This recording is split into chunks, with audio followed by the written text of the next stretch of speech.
Welcome back, everybody, to Hoops HD for a very special Sunday evening Woohoo! podcast here. We're recording on the evening of Sunday, November 16th. This is not a regular Hoops HD report. It's not under the radar. It is, Griggs, what are we calling this show? The bracket rundown. We have our seed list. We're ready to No, go. We're no, going to no, be wrong. building a bracket on. This is our, I guess, exempt tournament madness show, November tournament madness show, in-season tournament madness show, whatever you want to talk, whatever you want to call Yeah, it. so the terminology keeps changing. They used to be called exempt tournaments, then they called them multi-team events or MTEs. Not all MTEs are bracketed. So I think we haven't named this show yet. I'm going to suggest a name. In-season bracketed tournaments or in-season bracketed events. How about November Madness right off your screen there? I Yeah, think that kind of November works too. Madness. All right, there we go. I think that works pretty good too.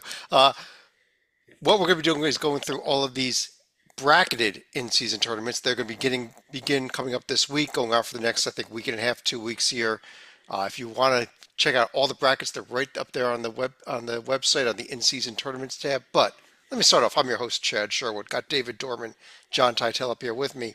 Rocco Miller from Bracketeer.org and fresh back from the showdown in St. Pete, where he did an awesome job on the call in those games. Down there, right below me, to his side, we got David Griggs and the 2004 Yale student section or Harvard student section. That It's a looks like Harvard Yale week. Yeah. Harvard Yale week. John Salika there. Maybe we'll get it on the screen here, but apparently he sucks this week. Oh, no, Yeah. that's the. We've sucked the entire year. Yeah. All right. Uh, Was an epic, epic prank. it was. Look that one up. Anybody that wants to look Yeah. into it more. But let's go ahead and switch our view here. And like I said, we're going to go through all these in-season bracketed events. Going to tell you who we think is going to win. Then we're going to discuss all the really big ones like the Players Era and Maui and the Battle for Atlantis.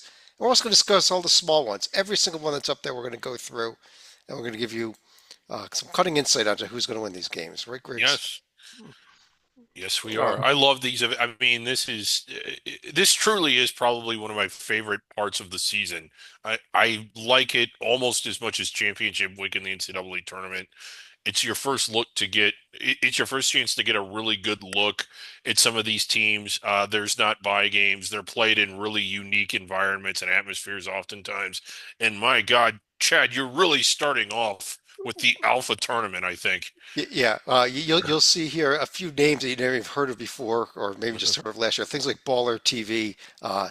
So anyone out there wants to subscribe to Baller TV for a weekend, we'll get to see our first event here. But let's start it off with the 2025 Boardwalk Battle going to happen down in Daytona. It's going to begin Thursday with Dorman. Let me bring you in here. Thrilling matchups in the semifinals of Incarnate Word versus Southern Indiana, and actually a pretty good High Point team against UIC. Yeah, I actually enjoy. I think these two games will be a really interesting. Both games will be tested, as I think the ability and the talent on all four of these teams is pretty much around the same areas. I am going to go with the UIC Flames to win two in a row here. Whoa. Take the boardwalk battle. I'm going to take UIC over Southern Indiana in the championship Saturday night. So you're taking that. You Dorman, think are High you? Point gets How upset? much have you been drinking, Dorman? I know you're from Chicago, but good grief. He is from Chicago. He's little been hitting the hometown pick there. Malort. Yeah, Too much Malort. too much Malort. Um, I will. Southern Indiana really struggled last year. They've got a rebuilt roster this year. I think they have potential. I don't like them to win this event. Incarnate Word, I wasn't really excited about them at all, but it was kind of hard to not notice how well they played against Indiana. So I am kind of excited to see them in this event. High Point, I was saying that I thought that they could maybe run the table. They did not look very good in their last game, so maybe they're not going to run away with this like I thought. I don't really know much about UIC. They're the one. Dorman's pick is the one team I know the least about, I think. Rocco, any thoughts on this? Do you agree with Dorman that maybe High Points has shown a little vulnerability with that UAB loss that they're coming off of? Well, I mean, it was a tough road test playing down there at UAB, especially playing UAB off of a home loss to Alabama State, where you knew you were going to get the Blazers' full attention to try to correct whatever happened in the Hornets loss. But that's neither here nor there at this point. I mean, I think it just reminds everybody that High Point's not invincible. This will be a neutral court event down in Daytona Beach. I was at the event last year, and UIC was also at the event last year. So with the new relaxed MTE rules, you are allowed to go back to the same event 2 years in a row. That used to be a big no-no in the old days. Now it's allowed. So I think, just from a coaching staff standpoint, Rob Eson in his second year as the Flames head coach, they loved it down there. They played well there last year. I remember they beat James Madison at one of the games I They went did. to, Yeah. and they played well the whole tournament. So I think they'll have some comfort level. There's a few guys back. They do start two freshmen in the backcourt, Andy Johnson and Rayshund Washington.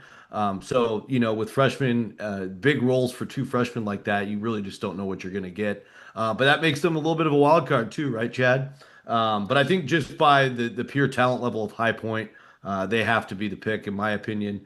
And I do like what Incarnate Word put a lot of resources into this roster. That started to show up a little bit today, holding Indiana to terrible outside shooting and climbing back into a really close game late, lost by 8. Incarnate Word's going to be dangerous this year. So I think that'll be the championship. I think High Point beats Incarnate Word for the title. Okay. Just a quick note here. We are only going to be going over the bracket events. There are a lot of other events that will be going on these next 2 weeks that are simply round robin. Um, while there may be trophies given out, and some events that are historically have been actually been bracket events that are now round robin, like the Cancun Challenge, one that comes to mind, and event down in Mhm. Jacksonville that Rocco's going to be at next week as well. But let's keep things rolling here and over to the Bahamas Classic. And Titel, this is a slightly better event, also beginning Thursday. Woohoo! Purdue, Memphis, Texas Tech, and Wake. This is a great event. I think the smart money's on Purdue, and I do like smart money. I believe they're either beating or have beaten Akron as we speak. They have the number one adjusted offensive efficiency in the nation, beating as we speak. Trey Kaufman-Renn, their power forward, is finally healthy. They already have Braden Smith and Fletcher Lawyer playing on a high level. Matt Painter knows how to win games in competitive situations. Feel free to talk me out of it, but I'm boilering up for this one. Yeah, but Stalika, there could be a potential great championship game there also of Purdue and Texas Tech. Yeah, I don't see Wake Forest pulling off an upset against the Red Raiders here, especially given how Texas Tech came pretty close to getting a win at Illinois the other day. They should get another shot at a Big Ten team against Purdue for the title game. Griggs, Something, yeah, go ahead. something about these events. We every year we say we need to mention this at the top of the show, and we kind of forget. Memphis struggling with UNLV today. Wake Forest has really shown out. They almost beat Michigan up in Detroit. If the chalk holds, we will have a third place game between Wake Forest and Memphis, and in nowhere on any team sheet anywhere does anybody care that it's a third place game. It's just a neutral floor game between Memphis and Wake Forest. Whereas Purdue, Texas Tech, again, if the chalk holds, a top 10 matchup or top 15, wherever they are in the rankings, that is the bigger showcase. That Memphis Wake Forest game might actually have more bubble implications. That might be a hugely important game. Now, granted, especially for a program like Memphis or a team like Memphis that doesn't get the chances in conference. So I know that that's a weird setting to be in a ballroom that isn't full, but sometimes games and to be in a third place game, but those games can be hugely pivotal. Am I wrong, Rocco and Titel? Like you guys guessed the brackets. You are correct, sir. They are Yeah. looked at the exact same as if they met in the middle of Chicago or the middle of Dallas or wherever Yeah. else. So, yeah, you're not wrong, and I think it's also kind of cool as well. It's almost like if there isn't much of a crowd, it can serve as almost like a scrimmage type of setting, and in fact, that's probably even more helpful to the committee because you're getting this is just basketball at this point, and who's better. Yeah. So I kind of like that personally. I think this event overall is pretty fascinating. Memphis just had a clunker at home against UNLV today as we record Oh this. God. And if you've studied Memphis under Penny Hardaway these last 6 years, they almost always follow up a clunker with a huge big time win. So I'm almost expecting Memphis to come out of nowhere and beat Purdue and ruin this championship game. And we end up with a Memphis Texas Tech final with Texas Tech kind of winning, going away. Otherwise, if we do get the Texas Tech Purdue matchup, whether it's the third place game or the first place game, obviously first place is probably by far the most likely. You might see the two best point guards in America. Christian Anderson's unbelievable for Texas Tech. Killed it on the FIBA U19 tournament, getting tons of well-deserved hype entering the season. Had 11 assists in that game at Illinois, despite not really finding his three-point shot in that game. And then we all know about Braden Smith at Purdue, so that will be unbelievable basketball. Purdue with a gigantic size advantage in the paint, but I think Texas Tech much better athletically. And I think Texas Tech learned a lot about themselves in the Illinois loss. So I think in either scenario, I'm going to take Texas Tech to win the tournament. And going back to what Greg said, even if Purdue and Texas Tech end up in the third place game, we have two upsets on Thursday. On the team sheet, it's not going to show that it was a third place game. It's going to show that it was a huge non-conference neutral court game, and no one's even going to probably remember when you're looking at resumes that was a third place game and not a championship game. Yeah, certainly not the committee members. They will not remember. But it's just amazing how often you look at these games that sort of got lost in the shuffle at the time and how important they end up being. Yeah. Let's move on here to the Hall of Fame Classic. Another decent little event here. Stalika, let me bring you in. Nebraska versus New Mexico and K-State versus Mississippi State. Nebraska is coming off of a nice win against Oklahoma at the Stanford Pentagon yesterday, so the Big Red beating up on the Big Crimson, so to speak. New Mexico looking a lot better in their reload under the old UC San Diego coach as opposed to their other coach who went to Victory Parkway and not lighting up so far. And on the other side, you have a K-State team that's going to be playing a de facto home tournament against a Mississippi State team that probably going to be on the right side of the bracket come March. Yeah, Dorman, who do you like to win this thing? I agree with Stalik. I like the way Nebraska played last night. They got down big early, I think they were down 10-0. Once they calmed down, they really played well. I'm not sure New Mexico is the New Mexico we've become familiar with under Patino the last few years. I think they're a little lower in talent. I'm going to go with I'm going with the Bulldogs. I'm going with Mississippi State. I think they knock off K-State. On a heavily favored Kansas State. We'll have the fans there Thursday night, but I like the Bulldogs to win 2 games here in Kansas City.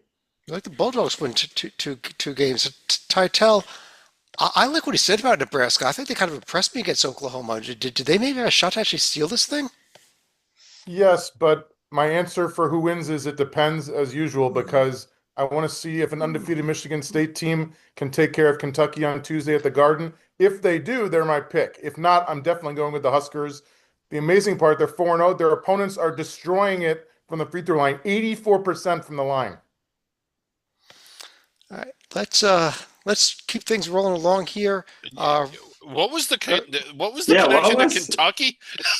I didn't get that either. Yeah, what does Michigan State have to do with New Mexico? I think you may have been. Wait. This is the Hall of Fame Classic we were on. Sorry, The maybe wrong M State. My bad. Let's rewind. Oh, okay. That was quite an assessment. I was about to say that Nebraska's win over Oklahoma was really the only win of substance that anyone in this field has yet, so it's important to get some decent wins. Don't finish like the Kansas State win over Cal? Yeah, that was yeah. I forgot about that. It was okay. Yeah, it was okay. It was okay. It was something. It was a close game too. It was. Rocco, let me run to you with the first of our not that many 8-team fields left anymore these days. One of them is in the Paradise Jam, where Doug Gottlieb takes on Yale, UMass Charleston, Iona Akron, and Evansville against Oregon State. Any thoughts on this field here? Well, I think Yale, they came out like gangbusters those first 2 games on the road, both of them. Navy and Quinnipiac just totally murdered both teams. And then they got a little bit of a battle unexpectedly last time out against Stony Brook. Yeah. But it was still a Yale victory, and we don't know much about Stony Brook yet, so we'll reserve judgment on that. But I do think, in general, with Nick Townsend at Yale, with just with the clear unanimous pick to win the Ivy League, a really good league, I think they're going to control that side of the bracket. I've been a little bit underwhelmed with Charleston. I liked what I saw on paper preseason, but it hasn't come to fruition. But I'll say that with a caveat because it's kind of true about a bunch of these tournaments we'll discuss tonight. So many years in MTEs, the multi-team events, we have these teams that we're a little bit underwhelmed by, but then they show up at these tournaments and they kind of start to blossom before our eyes. I think you're going to see a lot of surprise champions in these tournaments. It's just impossible to know where that's going to come from, but you can watch out for Charleston there. And I think on the other side of the bracket, Oregon State is where my focus is. I know Akron's probably the popular pick down there, and they're getting a little bit of a lesson at Purdue tonight, but I like the way Oregon State plays, physically and within themselves. They've had a bunch of narrow home wins, 2, 3, and 2-point margins, but all pretty quality teams that similar type teams that they'll face in this with North Dakota State, UIC, North Texas as their wins so far. I think Josiah Lake's a quality glue guy and he runs point at times. They've added some interesting big men as well with 7'2" Noah Ammenhauser. If they can get him a good enough amount of minutes, there's not going to be anybody in this tournament that can match up with a 7'2" guy. So I'm going to go Yale over Beavers in this, Chad. Yale over Beavers in the final. I kind of like that pick. Yeah. Like I said, Akron's pretty good down there too. Just as a quick note, Griggs, I'll get your thoughts on it also here. Green Bay astonishingly gave Minnesota a hell of a game the other night out of They did. nowhere. If they'd looked so bad in their first few games, I don't think they'd beat Yale, but I wouldn't be surprised if they pick up a win on that consolation side of the bracket. But go ahead. I mean, not if they play like they did the other night. Again, took Minnie to overtime up in the barn. I was going to go the other, like Yale, I think is one of the top under the radar teams, maybe the top, maybe good enough to make a run at the bubble. It's kind of disappointing. I think they needed a stronger field than this. And if they get this field, they don't need to be facing Green Bay. I just don't. You would like to see them get a boost to their profile. That's one of the benefits of some of these tournaments. This one not providing the opportunity because if their path is Green Bay and then UMass, have they really done anything to help themselves? Yeah, they've gone undefeated is what they've done. Yeah. That's right. And you can only beat the teams that are on your schedule, Griggs. It's a little rule. Yeah, and as we learned last year in the case of UC Irvine, that's not enough. So It's not enough. They do go to Alabama right before New Year's Eve. So, that one might be a little tough. yeah, that might be the one to get. Yeah. Well, I think they could also get in the tournament by simply winning the Ivy League Madness. So, Yeah. And they've done that before. For sure. it's only 2 games they got to win there. Charleston Classic, there's 2 brackets here. Dorman, let me start off with you with what they call the Low Country bracket. We got Utah State, Tulane, Davidson, and Boston College. Yeah, there's some interesting matchups here. Davidson has been up and down so far. Boston College, not real impressive to start their season. They're struggling, to put it mildly. Central Connecticut. Yeah, they had a rough week. I think Utah State Tulane will be a tough battle. That's a good game. Yeah, I think that's a good game. I think 2 teams that are real evenly matched. I like the winner of that game to beat Davidson in the championship. So I'm going to go with Tulane. I'm going to take Tulane over Davidson in the Low Country bracket. Yeah, I like the winner of that of Utah State Tulane game to win the championship, and I like the loser to win the 3rd place game. Okay, Tulane, didn't they lose to New Orleans the other night, or did they come back? Did. They got Rather crushed. Yes, they did. Crushed. Yeah. Yeah. So I don't know. I personally, I think Utah State is I think Utah State is honestly head and shoulders better than the other 3 teams in this conference. In this event is my opinion.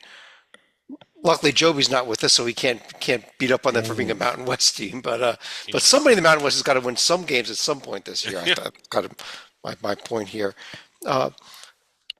Who's up next? Titel. The other bracket in Charleston is called the Palmetto bracket, where we got West Virginia, Clemson, and the second half of the game I'll get to Sleek on. But let's get your thoughts on the West Virginia, Clemson at least. Well, since I'm not allowed to pick Michigan State anymore, I guess I'll go with Clemson. They are 3-1 after their 5-point loss at Georgetown on Saturday. I was there and they look good. They could have won, just didn't. They should have some decent in-state fan support while playing in Charleston. And their defense is what they hang their hat on. 58 points per game allowed, top 15 in the nation. Great scoring balance. 8 different guys averaging 6 to 12 points per game, and they're smart with the ball. 6 turnovers per game, the best in the nation. Yeah, Salika, we got to go to you here. One of the great rivalries of all time, Georgia Xavier, is the late game on Friday night. I do not see this being a competitive rivalry game this year, unfortunately. Have you seen our team play? We practically are a de facto Mountain West team, according to Joby. Yeah. Yeah, but you throw the record books out when Xavier and Georgia get together. I know why there's two brackets. Why does there have to be two brackets?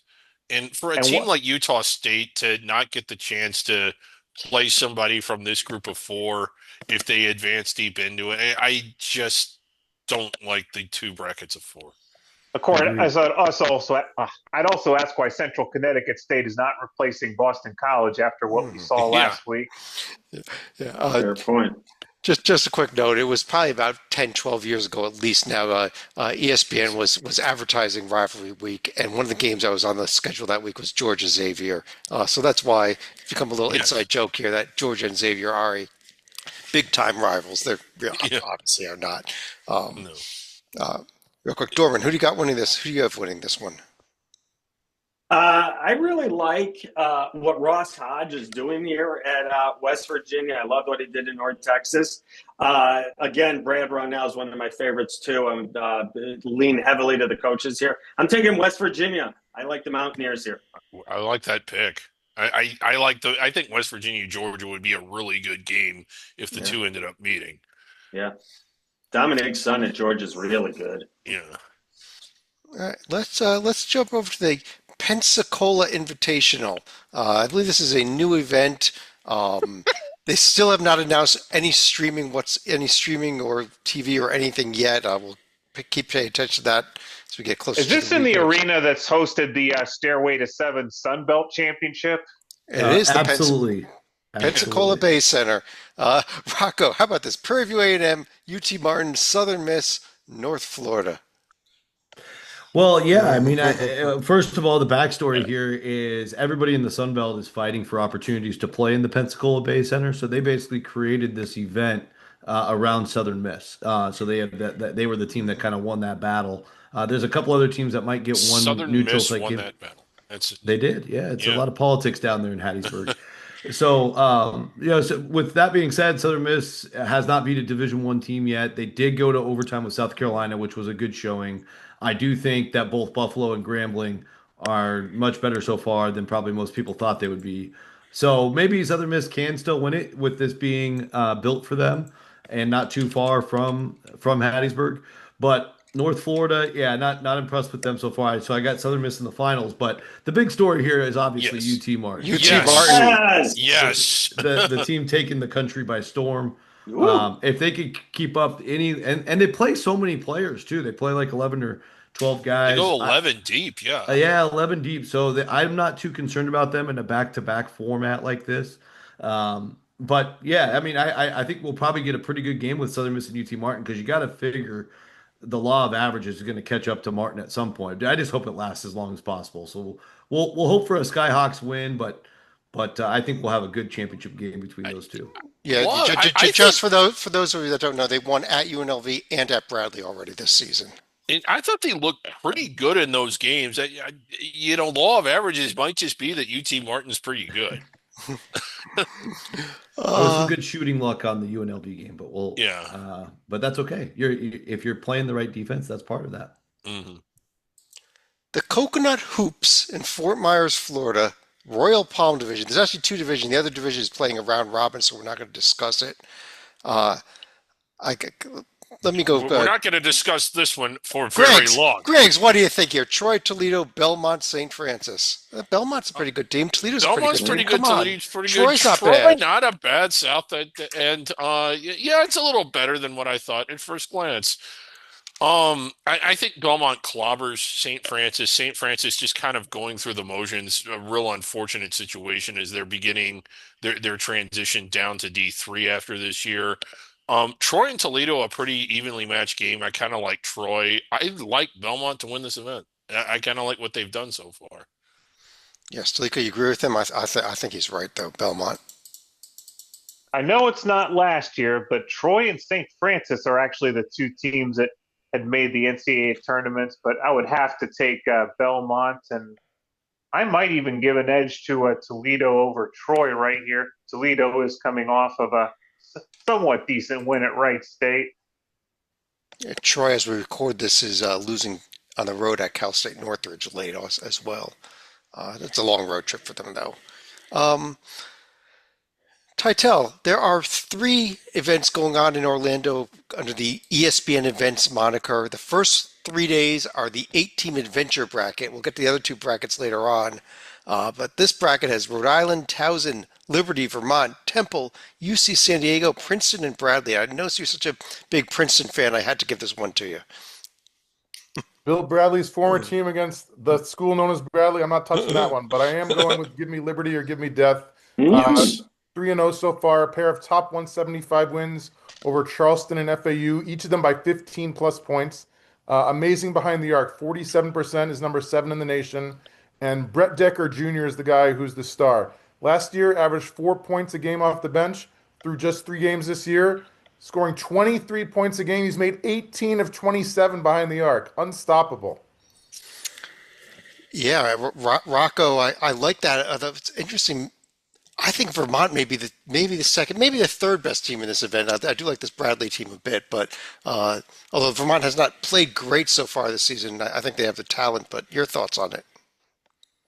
Yeah, I think Vermont really needs a big man. They're a pretty small team. TJ Hurley, TJ Long, both stars, definitely all conference players, and can get you buckets when you need buckets. But I just think Vermont defensively, you're going to have to get stops against Liberty. That's a brutal draw, and their Yeah. pack line defense. And I think on the just on that top half of the bracket, Towson very quietly. I mean, they just held Norfolk to 41 points. Norfolk's got tons of athletes and put up big numbers in their previous games. I think if you get it, you're going to see a game into the 40s, Chad, if Towson plays Liberty in that semifinal, and that might actually favor Towson with their experience. Liberty played so well in their home Field of 68 Classic. You know how it goes early in the year. You're probably due for a smack in the face. So I'm going to go upset with the Tigers getting to the finals. And quickly on the bottom half of the bracket, I think UC San Diego Yes. slowly getting better. They're very invested as a program. I've got Towson beating UC San Diego in the Ooh, championship. A little bit of a surprise there. a Yeah. little bit of surprise, absolutely. San I do. Diego's up to new coach this year, but up to their old tricks, playing really good basketball. They went to Fresno this week and beat them in Fresno. I like the way the San Diego team looks. I'm Yeah. with Rocco. It's the same system too. Clint was with Eric last year, and they're just keeping it rolling. Uh, Over in Daytona, we've got the Sunshine Slam. Stalika, this is the ocean bracket. Again on Baller TV, so good luck watching it. Stony Brook against Pacific and Jacksonville against Bethune-Cookman playing in their home city there.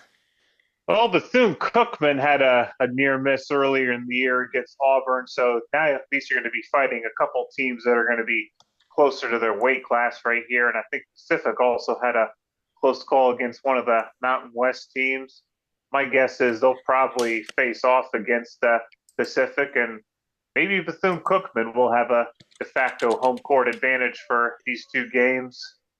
Yeah. Pacific had that 78-77 loss at Nevada, and Bethune-Cookman, as you mentioned, the overtime loss at Auburn. We wanted to indict Auburn, but Auburn showed me a lot today in their Oh, yeah, they in, did. in their game. Wow. So even though they lost to Houston, they were right there. But so Griggs, this is kind of a meaningless event, but I think Cookman takes it. Why not? Yeah, Cookman takes it. Stony Brook's been playing pretty well. I know that they're coming off of a loss this weekend, but they played better in that game than I thought they would. But I just like this Cookman team. I do. A slightly better half of the bracket here in the beach bracket. These games will actually be televised as well. Slightly better, though. Only maybe Yeah, Rocco, George Mason, Ohio, Florida Atlantic, and Loyola Marymount. LMU, some fun teams. Sorry, go ahead, Rocco. Yeah, well, I'm curious to see George Mason against somebody their own weight class. They will get Jacksonville at home on Tuesday of this week, leading up to the event. That's the format. Those teams we just talked about will travel to the teams you're looking at now. And assuming George Mason gets by Jacksonville, they still won't have played anybody in their weight class. Ohio U should be a test, but George Mason was right near the bubble last year. Just had a that torpedo loss at home late in the season that ruined it. But Tony Skinn's done a great job there. They're still Yes, 4-0. They should be if they get to the finals here, they should be 6-0. And on the other side, I think Griggs was hinting at this. Loyola Marymount's played really well so far this year, and had a nice win over Troy by double digits. Of course, as you said, Chad, Troy's going cross country, but the past years of LMU have been kind of frustrating. They lose a lot of games like that, kind of torpedo themselves early. And they also went to UTEP and won. That's a tough game in altitude by double digits there. So LMU has handled all their business. Now they do have a tough test tomorrow at UC Santa Barbara. That should be an excellent game down there. yeah. But even if they lose that, I mean, I still think LMU is pretty live to win this event, and so I do expect LMU George Mason in the finals with George Mason's defense being the X factor, and I think the Patriots will get the T-shirts. They won't let them cut down nets, but they'll get T-shirts. T-shirts, all right. T-shirts in Daytona. Well, they got to leave the nets up because the other half of the event they got to play still. Right. But Those nets. Yeah, they only brought two nets to the whole event. There's no other nets. let's go to an event that we're going to spend a few extra minutes on here. This is the premier event, obviously. It is the Players Era Championship.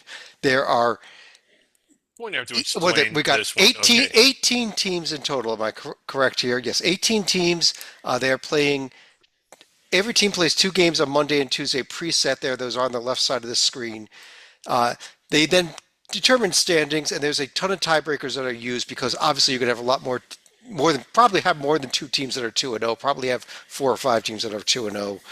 But they will take the top two teams. They'll play the championship game Wednesday night. The third and fourth place team will play the third place game on Wednesday night as well. And then between Wednesday and Thursday, there will be everyone else will get a third game as well. Matchups to be determined there. So everyone gets 3 games out there. Is You this got the not only basketball tournament or the UEFA Championship? Yeah, I mean, this is like a World Cup qualifying type of setup here. It's just utterly more. Why not just have 2 brackets of 8 and then just, Yeah. Yes, only invite 16 teams? because you have more teams. I think I have even more teams than this next year. But Tytel, let me start with you because I know you're going to be there for the first 2 days of this event. Your thoughts on maybe just on some of these individual games we're even going to see on this opening on these first 2 days because there are some great games there on that Monday and Tuesday preset games already. They are, Chad. I'm super psyched to head to Vegas next weekend. I'm not going to be able to stay for the third place in championship because I have to go to my family's Thanksgiving. But Monday and Tuesday, I'm Oh, excused for some hoops. So, I mean, I don't want to oversell it, but like it is the greatest tournament field we've ever seen. Obviously, when you have 18 teams, like it's hard to argue because other tournaments that only have 8 teams, it's hard to compete. But like on Monday night, like Creighton, Baylor, St. John's, Iowa State, Oregon, Auburn, Alabama, Gonzaga, like Michigan, San Diego State is like the 5th best game, and that could easily be like an NCAA tournament game. The field is just loaded. I want to focus on the Zags. It's hard to pick against an undefeated Houston team, but we saw the Cougars almost blew an 8-point lead over Auburn earlier today, while the Zags are undefeated, 3 straight double-digit wins over Oklahoma, Creighton, and ASU. They're top 10 in the nation in both adjusted offensive and defensive efficiency. Graham Ike is averaging a double-double and playing like an All-American. And my fun fact is their freshman guard, Mario Saint-Exupéry, his great-great-uncle, Antoine de Saint-Exupéry, wrote the book The Little Prince, which has sold 200 million copies. It's the second most popular book in the history of books, behind only A Tale of Two Cities by Charles Dickens. I hear this all the time. Like, I've never heard of The Little Prince. I've heard of A Tale of Two Cities. Great book. It's just about like the Chicago and Milwaukee rivalries, like the old. Dorman, what do you think about this event here? He didn't even mention some of these incredible games on Tuesday before we even get to the championship rounds. Everything Titel said was dead on. I can't find a game here that I'm not really interested in seeing. I can't wait Kansas and to Notre Dame. Notre Dame played really well today in Columbus. They took Ohio State down to the wire. I think Notre Dame his program is on the up. They're coming on. Iowa State Creighton on Tuesday afternoon. That's a good one. Wow. I can't wait to see that. Like Titel said, Gonzaga's really good. Creighton went there and they got run out of the building. But I think Creighton's good. I just think Gonzaga was on their game that night. I'll throw another one. Houston at Tennessee Tuesday night. Should be phenomenal. Up and down they should go. Tennessee is showing they got a freshman who is all out of this world, one of the top 5 or 6 commits that came into the country this year. Oregon, San Diego State, late night Tuesday. There isn't a game I am not excited for. This tournament should absolutely be awesome. And like Griggs opened the show with, doesn't matter whether this is in a constellation side or a third. These games are going to be really important come March for all these teams' team sheets. These are great out-of-conference situations here. Yeah, and Rocco, I want to get your thoughts on this event as well. And, it's hard to pick who's going to win it because it's basically going to be who wins by the biggest margin to get into the championship game. I'm kind of circling Kansas in that regard just because their 2 games, Notre Dame and Syracuse, might be easier than a lot of the other teams here. But your thoughts? Yeah, that'll be interesting. I mean, Syracuse, they haven't played anybody yet, but they've beaten everybody by 40 plus. So we'll learn a lot about Syracuse out there. My thoughts, I think on the first day, it's clear Alabama Gonzaga is the blockbuster to me. And I also think Iowa State St. John's could be an absolute war. I like the way Iowa State played against Mississippi State. They actually looked a lot better than I thought they were. And going up against St. John's will be a real test for them. And then on the second day, I've got Dorman mentioned the Houston, Tennessee. That's basically a football game on a basketball court. It's going to be so physical. And I think overall, yeah, Chad, that's a good angle that you have if it's really just scoring margin to determine the champion. I just don't know how good Kansas is yet. They lost at North Carolina by double digits. And if Syracuse is real, they might lose to Syracuse for all we know. Yeah. And Peterson's out. I was looking more as Kansas making the championship game on scoring margin. I don't think they win the championship game. Right, I think whoever plays them, that probably beats them. I'm kind of looking at it like a Gonzaga possibly with if they get by can. Alabama. They should destroy Maryland. They could destroy Maryland. Yeah. Yeah, If they beat Alabama, maybe they're there and they're the team that wins this whole thing. Yeah, I'm almost looking at this as just individual matchups more than Yeah, same. a tournament or a bracket. I really, really think that whoever the players era people are, they need to stop consulting with FIFA because this is just kind of silly. Great event, great games though. Still, Lika, let me give you the last thoughts on this event. I think this one is worth all of us commenting on.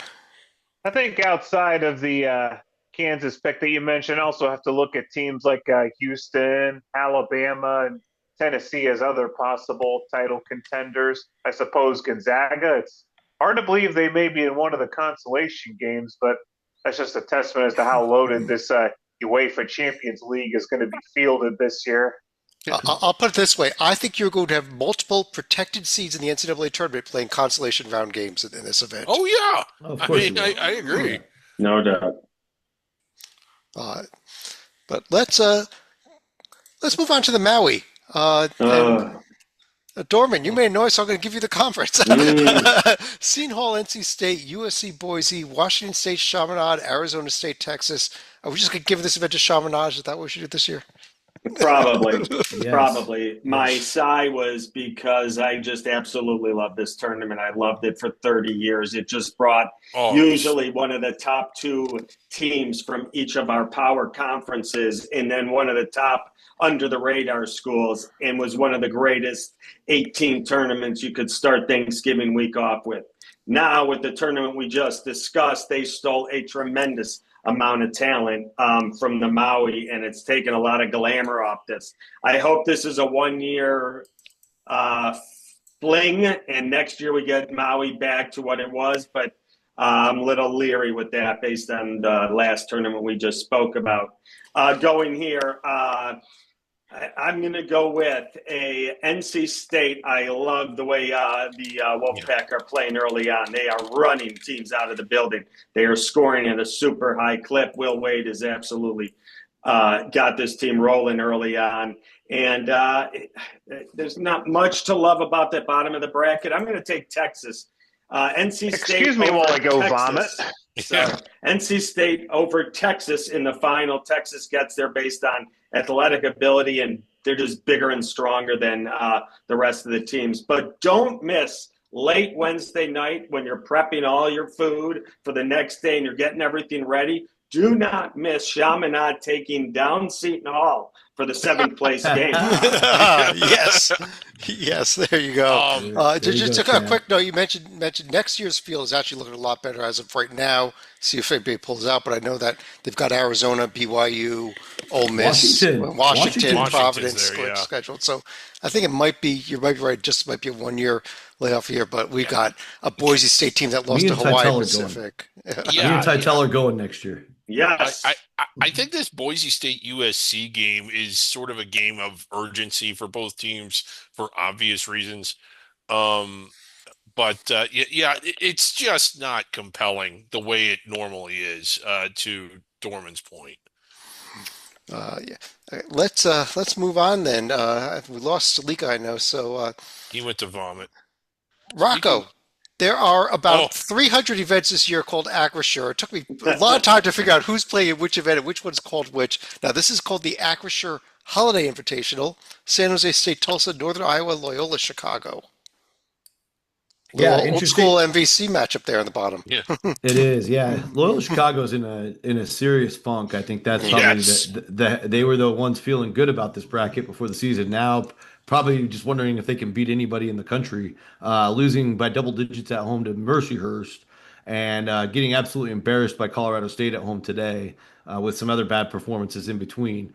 That's kind of shifted the spotlight. I think the general public would probably say Northern Iowa is the team to beat at this point. They've started off very well, haven't really left home yet, but looked very good at home in some of those wins against South Dakota State and CSUN and others. But my sleeper pick and the team I talked about during the American Conference preview show is I really like what Tulsa did in the transfer portal. They of course had to squeak one out at Oral Roberts. That's the Mayor's Cup game. We'll talk about that probably during Under the Radar this week.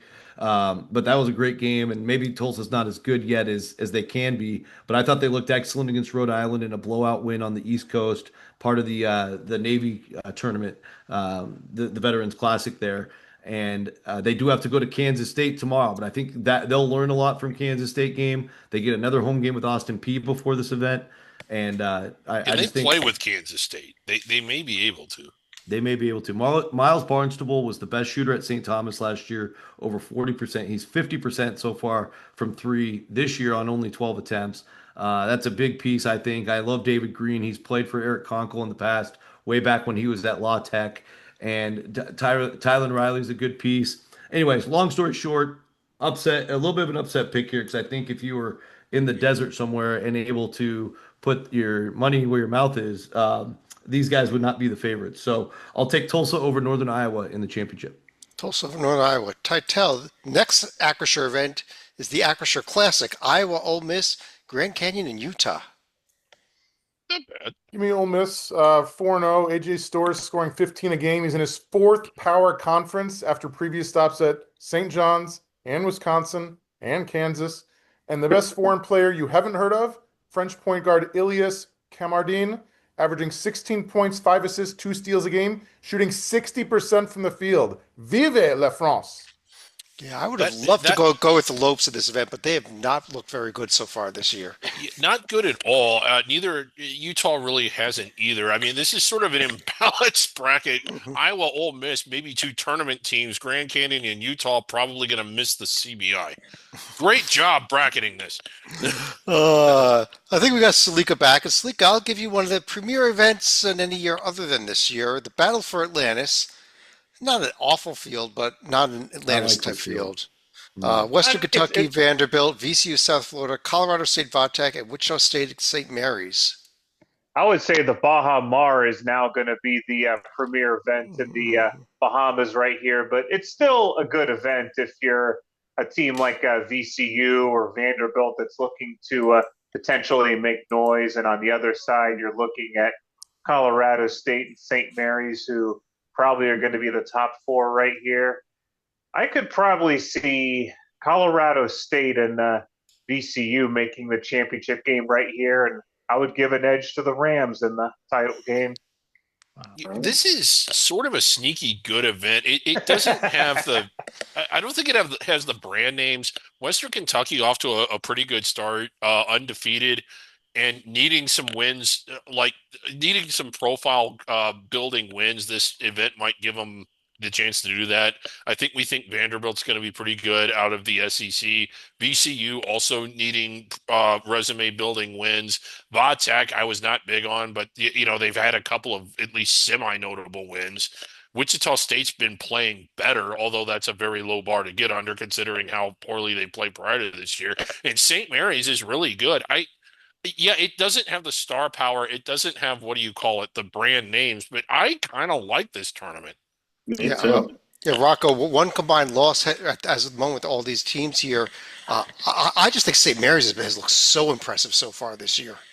They have Yes. they haven't left Moraga yet, and Bahamas is a long ways from Moraga. But yeah, it's the style of play. And it'll be interesting because they are playing more freshmen than usual under Randy Bennett, and they typically struggle for whatever reason in their Thanksgiving tournaments. Almost every year they have a surprising loss. And Wichita, we don't know a lot about them yet, but they had the one Loyola game where they also handled Loyola. Virginia Tech had the big win over Providence. Colorado State's looked superb so far, as Talika said. And then on the top half, I think Vanderbilt has real Final Four aspirations, and certainly looks like a clear tournament team. And South Florida, like I would say out of all the American teams I've seen, I got to see South Florida in person. Granted, it was against Coppin State, and they Yeah, won by yeah. I 50. mean, I was gonna They throw looked out very there. good. They looked very good, Chad. the seven of us would have looked very good, I And, think, against. and even Western Kentucky, like surprisingly, went into a hostile EKU and won Yeah. by a pretty good amount. I mean, I love this field. I'm just excited to kind of see how much potential a bunch of these teams have. But I think the default pick would be a Vandy St. Mary's rematch, which was a first round NCAA tournament game last year. I'm going to say it's Vandy over Virginia Tech for the finals. All right, all right. Back to Orlando or Lake Buena Vista, or wherever we're calling it here. The Milk Titel. House. The Imagination bracket has Richmond, Furman, Charlotte, and Illinois State. Your thoughts on any of these teams? Are they worth any thoughts? Yes, but not many. I will go with Richmond. They're 3-0. Yes. They're leading the nation. They get to the line, and excuse me, they make 27 free throws a game, which is best in the nation. And frankly, it's just fun to see Chris Mooney coaching, much less Yeah. winning. This is a guy who had heart surgery 2 years ago. I wasn't sure if he'd ever make it back. Not only has he made it back, he's undefeated so far. I think that's a real good pick here. I think they're a Yeah. little bit better than anybody else in this field. Yeah, they're my sleeper pick in the A10, so I'm Every year. going with them. Griggs, the Magic bracket down there: BYU, Miami. That's Miami, Florida. Yeah. Georgetown and Dayton. More compelling than what it was. Miami, I wasn't big on them. They haven't really been tested yet. They're being tested tonight, and I don't think they're going to get past Florida, but for 27 minutes, they've actually played really well. BYU, really impressive, if there is such a thing as an impressive loss, but they had the off the court issue and they were getting blown into the sun for the first 5 minutes of that game. And then Without they two starters for most of that game. Yeah. yeah, and came back in a very pro UConn crowd against a very good UConn team and battled back and almost got all the way back and won. So two really good stories there. And how about Georgetown? Their resume, they have the win over Clemson over the weekend and they won at Maryland. And then Dayton is I don't think they've lost yet, but they're a team that continues to let me down every year, which probably means they're going to win this event. Yeah. Dorman, who do you think wins this? I love this event. This is going to be 4 games, wherever it goes left to right, that I will be enjoying. This is a fantastic setup here. I think Hoya Paranoia is back. I like Georgetown over BYU in the championship. Georgetown taking it. Titel, the team you've been following for years now. How about that? Cutting down, or maybe not cutting down net, maybe getting a T-shirt, as Rocco said. I think is based solely on the health status and availability status of the Cougars, because True. when you lose to UConn by 2 points without Kennard Davis Jr. suspended after a DUI arrest on Thursday. Chad, remind me, what time of day was that arrest? At 11:45 a.m. on a Thursday morning. Hey, And then He's not 21.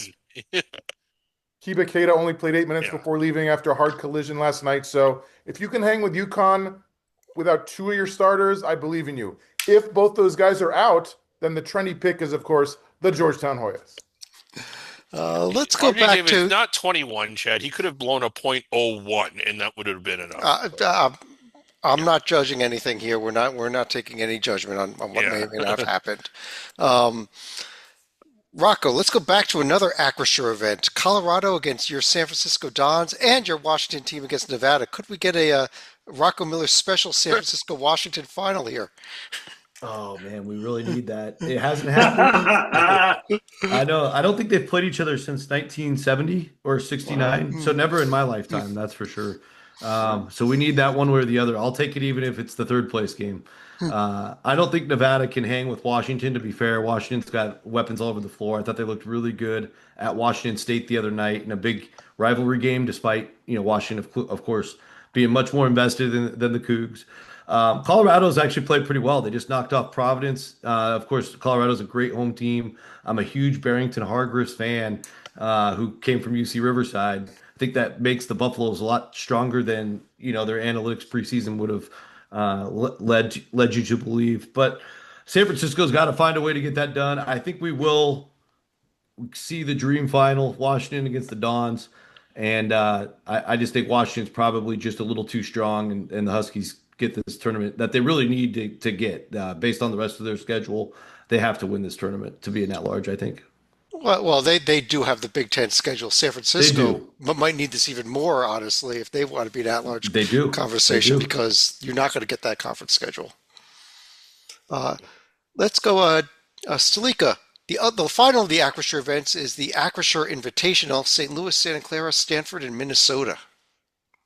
Minnesota's a team that once they had their first real test at Missouri, they did not look real good. But you look at teams like Santa Clara, who has looked like a potential NCAA tournament team, which would be the first under Sendek in his 10 years out in the Bay. St. Louis, they're still in their second year under Josh Schertz, but they still have some familiar faces from an Indiana State team that just missed the tournament a couple years ago. I'm probably going to say we'll get a couple Bay Area rivals in Santa Clara and Stanford, and I would give an edge to the Broncos in this one. Griggs, I kind of like the way I always kind of beat up on them because they've let me down so many times, but I think that St. Louis has actually looked pretty good so far this year, and I would not be surprised to see them win this event. Yeah, I mean, they certainly looked good over the weekend, although we just got done saying Grand Canyon didn't look good, and they didn't. I'm with you on St. Louis looking good, Chad. I just think Santa Clara's looked better. I think they're being undervalued despite the big results that they've had. I mean, granted, they have not. I don't want to get too carried away. It's not like they've beaten protected seeds, but like I said in the write-up, they're not winning home bye games either. They're playing real teams. They've done it away from home. I think Santa Clara's looked better. I've seen all four of these teams. Santa Clara's looked the best. Okay. Yeah. Dorman, this is a pretty good event here. The Rady Children's Invitational, Florida, TCU, Wisconsin, Providence. Yeah, this is an interesting set of matchups here. TCU hadn't been looking good, but then they played Michigan Friday night, and though they lost, they actually were in the game the entire way for 38 minutes, came up short at the end. Florida is just loaded. They lost the first game of the year to Arizona, but since have looked good. They're playing Miami tonight. Miami's in the game. But Florida, we know, is talented, is loaded, and they're real big and athletic up front. The other game's interesting here. Providence is playing Wisconsin. Now, Wisconsin hasn't tested themselves yet. They will test themselves. They're going out to Salt Lake City. They're going to play BYU right before they go to San Diego, on their way to San Diego. So that'll be an interesting test. So I think they will test themselves there. And I think Wisconsin plays Florida. Florida, the Gators are the championship. Florida wins over Wisconsin on Friday night. All right, good pick. Rocco, you will be there for the inaugural Las Vegas Classic. Am I correct? Seattle, Texas State. Very loose We need. use of the word classic there.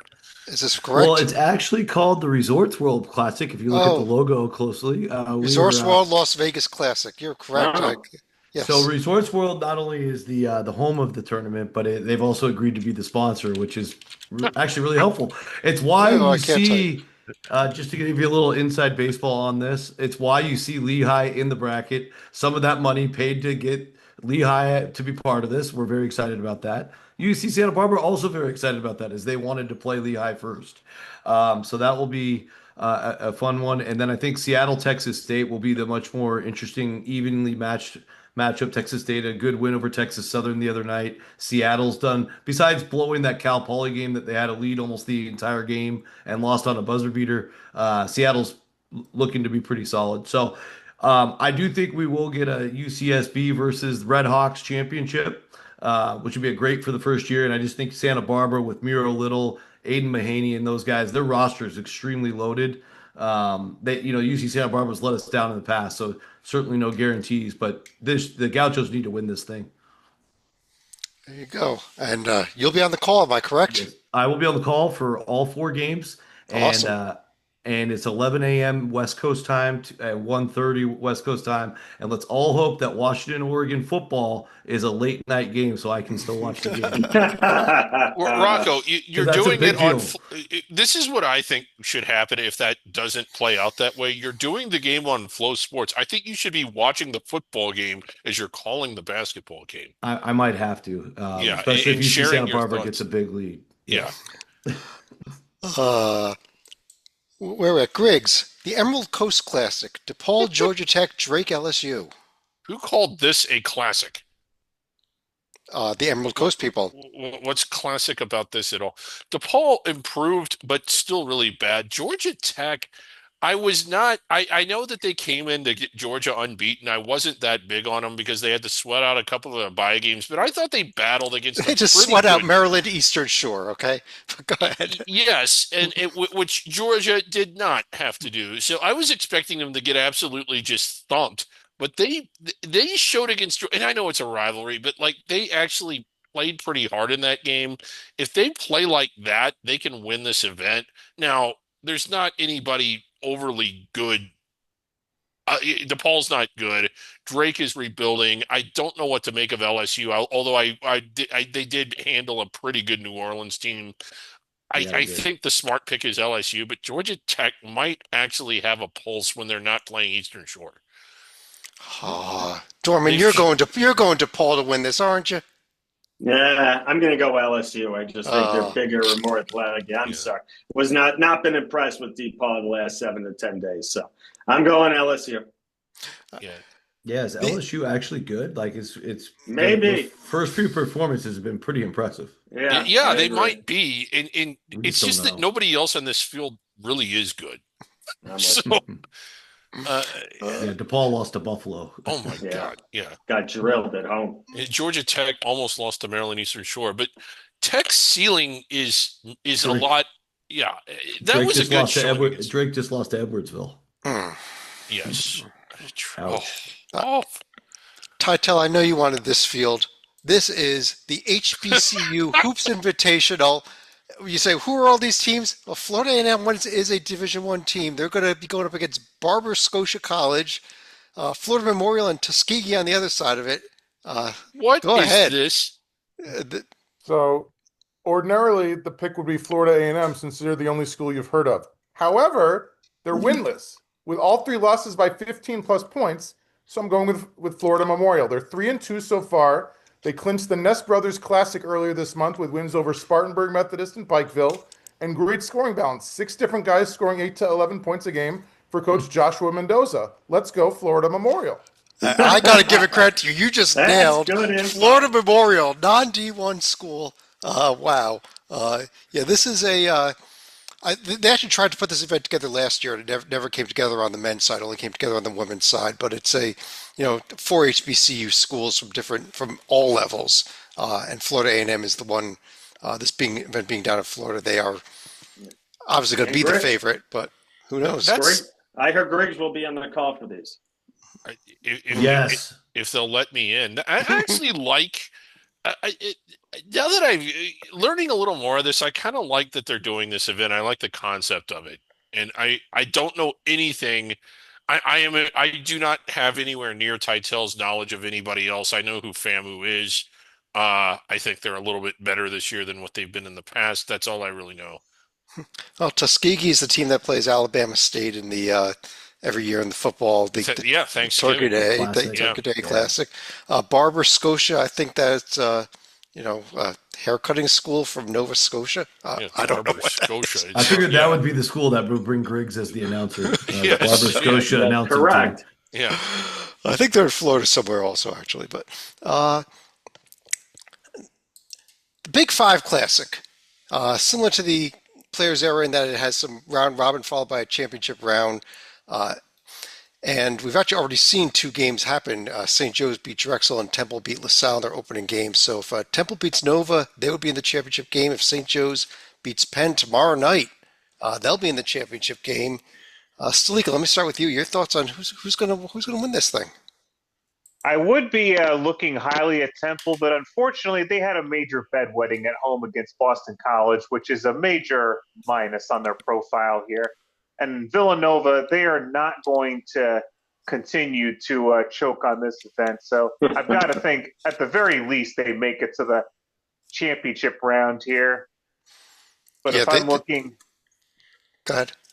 I was going to say, if I'm looking at Pod 2 right here, I do think St. Joe's and Villanova are probably going to get the Holy War going for the championship game. And Willard's crew, Explain that to me. Will Joe's and Nova possibly play twice? Yes. Okay. If they have another game scheduled against each other, They don't. They They don't? don't. Okay, No. then they don't. That's the whole point of the Big Five is to give Villanova less games against the rest of the city. I And understood. so they only play 2 guaranteed on the schedule, and then the third guarantee is in that's the reason why there's 2 pools.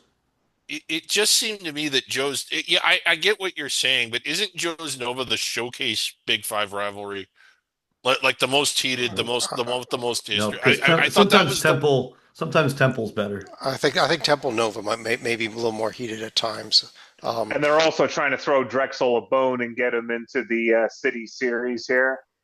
Well, we need the Drexel's in the city. Titel, Nova finished last place in this event last year. At St. Joe's, though, this year is going for their 3rd straight Big Five title. How about that? Yeah, my heart says Penn, but my head says Villanova. 3 straight double-digit wins after the opening night loss to BYU. Perimeter defense, frankly, is atrocious. 43% allowed behind the arc, among the worst in the nation. But for all of Kevin Willard's shortcomings and the negativity directed towards him, the roster construction looks pretty good to me. He brings in Bryce Lindsey from JMU as the scorer, scoring 23 points a game. He brings in 6'10" Duke Brennan from the Lopes as the rebounder. He's averaging 15 rebounds a game. He brings in a top 35 recruit in Caden Lewis from Washington, D.C. Inconsistent, but for a freshman point guard's first 4 games, I think 12 points and 5 assists a game is rather respectable. Yeah, I would agree with all of that. Stalika, by the way, correcting me, it was 2 years ago that Nova finished last, not last year. Go ahead, Griggs. Oh no, I agree with what Titel said. My mind is blown. I thought Joe's Nova would always happen. Last event, Dorman. Let me go back to you. It's probably one of the longest running bracket events out there, honestly. The Sun Bowl Invitational. It's not an exempt event. North Dakota State, UC Irvine, Norfolk State, UTEP, actually involving at least 3 teams maybe that might make some noise in their under the radar conferences.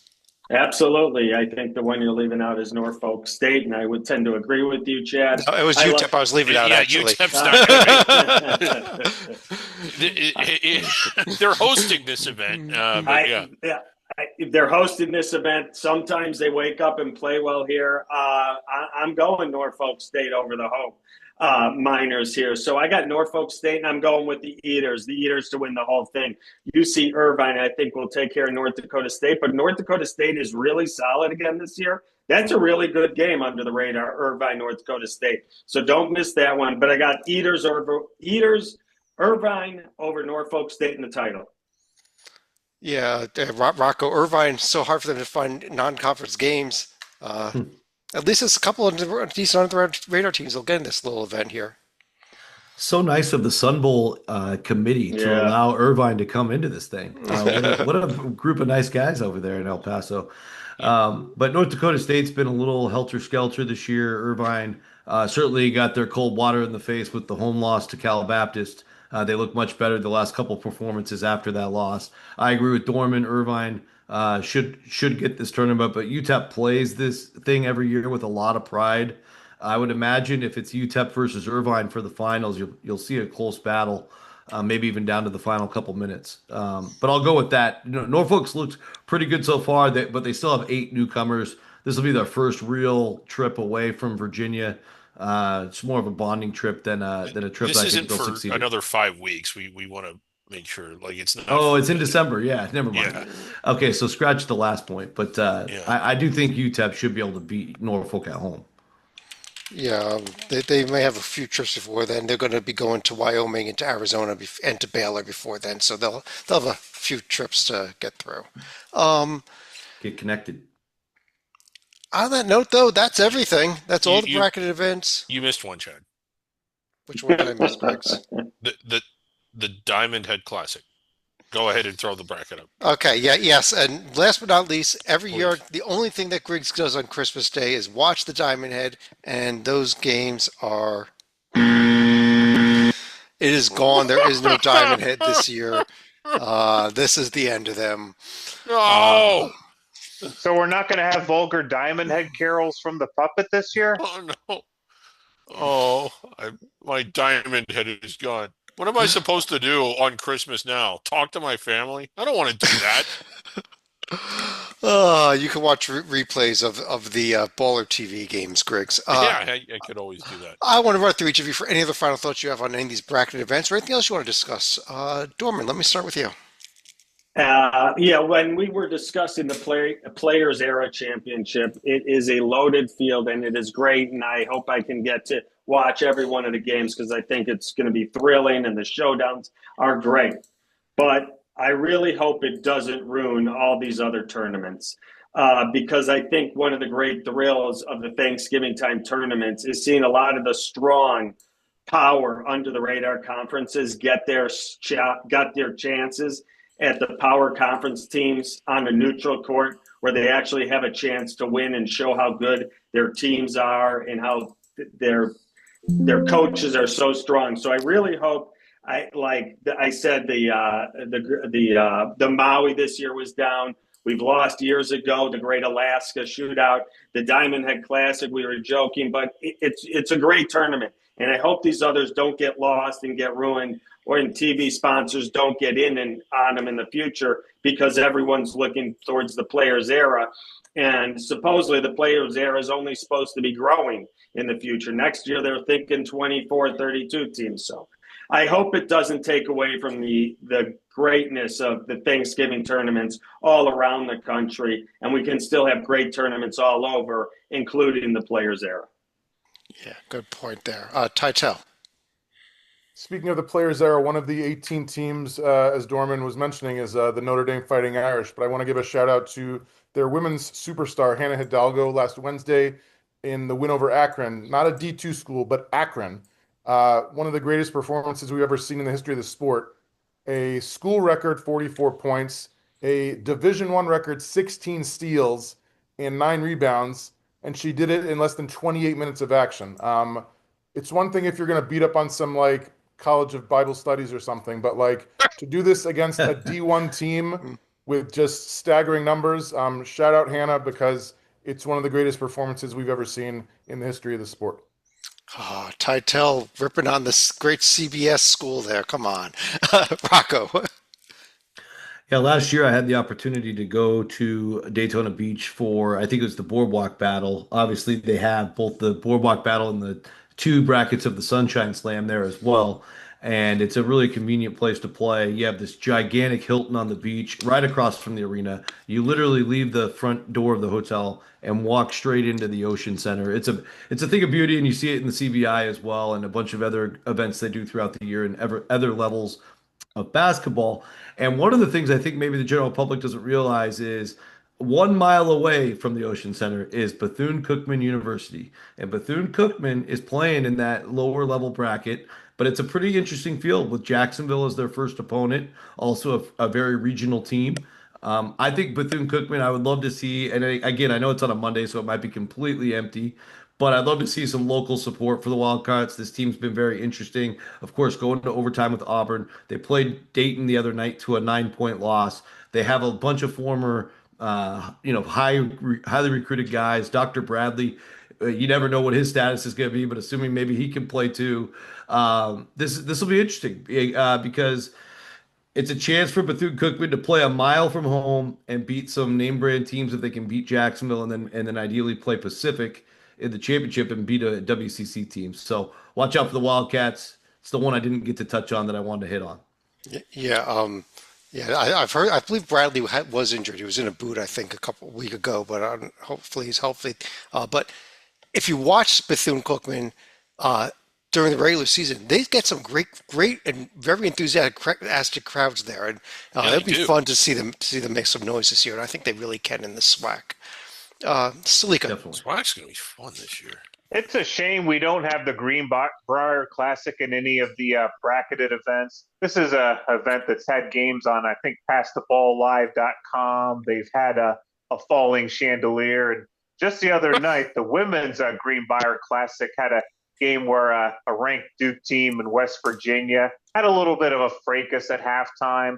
A bunch of West Virginia players got ejected for leaving the bench area, even though it was kind of a 3-on-1 situation where if you watched a video, but even though the Mountaineers only had 5 players, they still managed to upset I think the 17th ranked Blue Devils. So got to give West Virginia credit here for playing about as shorthanded as you can without having to go Norman Dale. They came from behind to win that game, didn't they? They did. Yeah, that's incredible. Greg, short fish it off. A couple things to keep in mind. Dorman touched on this a little bit. I think we're 1 year away from going to the flat 32 schedule, meaning multi-team events won't get you extra games like they do now. One of the reasons a lot of teams seek these out is that it's a chance to get a few more games on your schedule. Teams may be less. A lot of teams might be less willing to do that if they don't need to in order to play 32 games. Uh, the other thing about this, just in general, going through these brackets and watching as these fields came together, it doesn't feel as compelling as what it was as recently as 3 or 4 years ago, and certainly not what it was 10 or 15 years ago. The really good top under the radar teams like High Point and Liberty and some others are not in the fields that they need to get the opportunities to build their profiles. When you look back at some of the great exempt tournaments and November tournaments. Like remember the run that I think the one that comes to mind is the one that Monmouth had and how it kind of catapulted them onto the map.